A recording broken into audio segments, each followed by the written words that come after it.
சற்று சிந்தித்து பாருங்கள். மணிப்பூர்ல நாம் செய்திகளில் எல்லாம் பார்த்தோம்.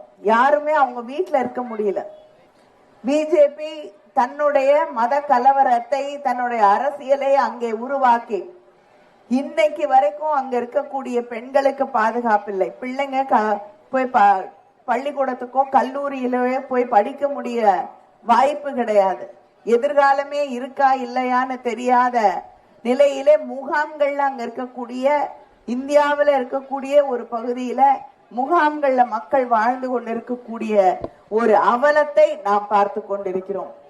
அந்த நிலை வேறு எந்த இடத்துலயும் வந்துடக்கூடாது அப்படிங்கிற அந்த எண்ணத்தோடு நம்முடைய பிள்ளைகளுடைய எதிர்காலம் பாதுகாப்பான எதிர்காலமாக, வளம் மிக்க எதிர்காலமாக, இங்கே இன்னைக்கு தமிழ்நாடு அமைதி பூங்காவா இருக்கிறதுனாலதான் தொழில் முதலீடுகள் எல்லாம் இங்க தமிழ்நாட்டுக்கு வந்துட்டு இருக்கு.